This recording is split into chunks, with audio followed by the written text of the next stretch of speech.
Okay, so hi. I'm not in my normal location.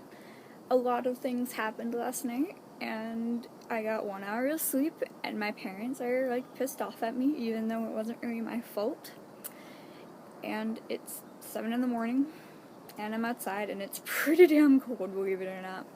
But that's not what the topic of this video is going to be about. Instead, it's going to be kind of about what I think about the whole normal versus not normal, weird, etc., etc., etc.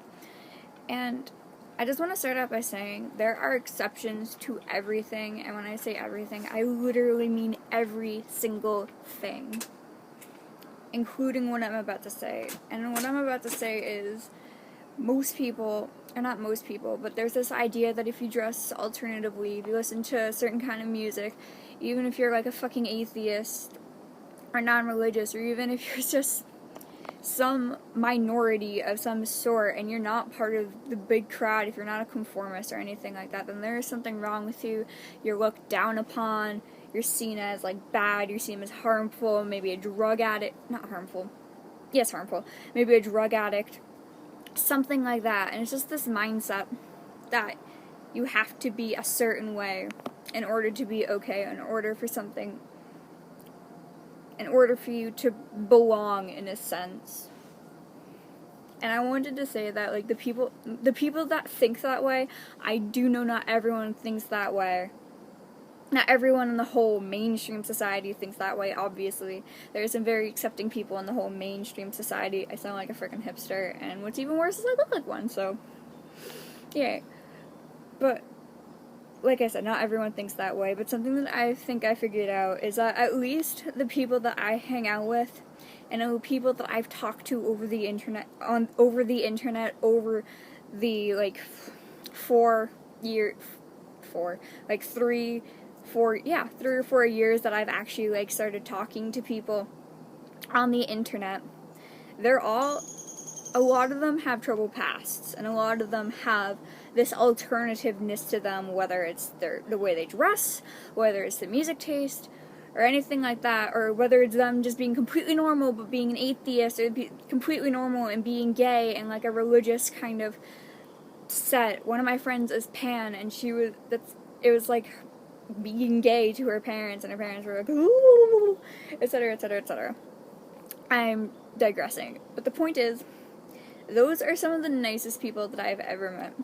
The people that are the minority, the people that have been stomped upon and like looked down upon their entire lives, people with troubled pasts like that.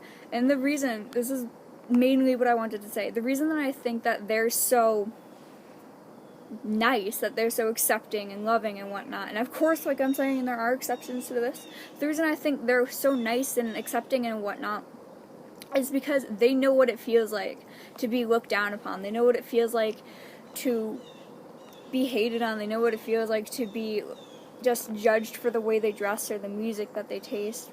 The music that they taste. Their music taste or anything like that. Whereas if you're mainstream, you're looked at as good, you're looked at as normal, you're looked at as accepted, and don't have to try. Whereas people who are different, even if it's like the slightest thing, they have to try really, really hard in order to be accepted. Just because they're different. And the thing is, everyone, no matter what it is, everyone is going to question if you're different. No matter what the set norm is, someone is always going to be different, and someone is always going to question what is different. The difference is that some people are going to look at that different thing and think about it and say, you know, maybe this different is okay. Maybe this different is even beneficial. Maybe we should care more about this. Maybe we should be more accepting. I'm sorry, my dog. And then there are going to be other people that say, no, this is the way that we've always done it. This is the way it's always been. I forgot who said it, but there's a famous quote that says, I forgot the beginning of it. That's so great. Says something along the lines of, this is paraphrased, the most dangerous thing a society could say is, this is the way we've always done it. Because whether or not it's good or bad, things will change and things that need to change. There is no such thing as a perfect society. There's no such thing as utopia whatsoever.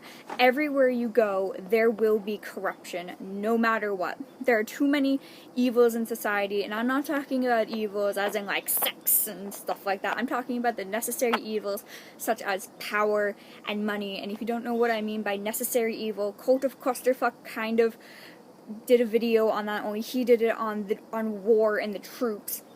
I'll link his video below. But like I always said, there's no such thing as absolute perfect society at all. So there will always be problems, and then you can take a look and say, let's use feminism as an example, even though modern day feminism is horrible for the most part. Radical feminism is horrible. Let me rephrase.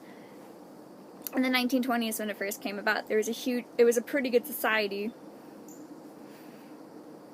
kind of. It was an okay society, but women didn't have the right to vote. They couldn't work some jobs. They got lesser pay, and they were just expected to stay at home and run the family, etc., etc., etc. They wanted rights, and so they were like, hey, we need feminism because we want the same rights as men in order to be equal. And some people thought, oh, hey, that's a great idea to have these people be the same as us just because they're a different gender. And then other people looked at it and said, no, this is a bad idea because women aren't supposed to do this. The way we've done it before has been where women stay at home, so let's not change. And you see where we are now? Feminism brought change, and I know this is kind of a poor example because modern day feminism has completely changed into feminists wanting like frickin' superiority over men, and I'm sorry for that. But that's the first example that came to mind. Differences, whether something's different or not, I think that's a great thing if something is different. I think it calls for the people or the whatever is normal to take a look at something different and to actually think about it. Yes, it might be out of your comfort zone, it might be out of someone else's comfort zone, but I think it's up to the people who are normal, the people who are not normal or weird or anything. And when I say weird, I don't mean that in a bad thing. I mean weird is literally something that is not normal, out of the ordinary. So I'm not trying to use it as a bad thing.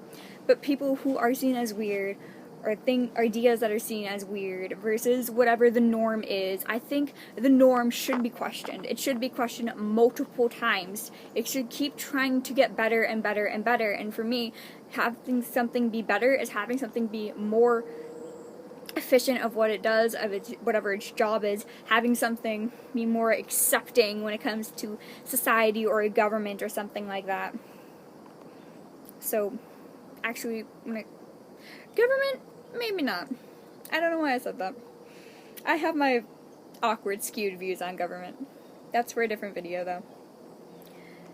But like I said before, I think it takes, for the people who have more power in the society or in whatever hierarchy it is, it takes the people at the top to be able to look at the minorities or whatever is like outcasted or set aside because it's different or something like that, and be able to actually think. And this takes a lot of courage, this takes a lot of knowledge for someone, and I personally know a lot of people who are not okay with this kind of thinking and whatnot, who are not okay with change, who are not okay with stepping out of their comfort zones. But that's really something important, something that would be important in a life, something that would be important in I forgot the word, in a structure, like a social structure, that's the words, in a social structure, is to always question the norm and to always try to improve and make it better, to always listen to other people's opinions, even if they are stupid. If they're stupid, if they're harmful, if there are flaws, point them out, say so, then you can reject them, then it is okay. But to completely say, that's not right because I don't like it, that's not right because I don't feel comfortable with it, that's not right because it's so completely far-fetched from where we currently are, is not okay. Just because something is your personal opinion doesn't mean it should completely reign over everything else. Doesn't mean that your opinion shouldn't dominate over other people's lives or should cast poor judgment upon something without getting to know it, or getting to know said person better. So, I don't know. I've kind of been thinking about that literally all night long, except for that 1 hour of sleep that I got. So, this is kind of an awkward video, out of the ordinary. I will link that video to Cult of Clusterfucks below, and I just really like saying his name, Clusterfuck. But, you should definitely check out his channel. He makes some really great content. So, that's all I wanted to say. So, peace. Have a good day.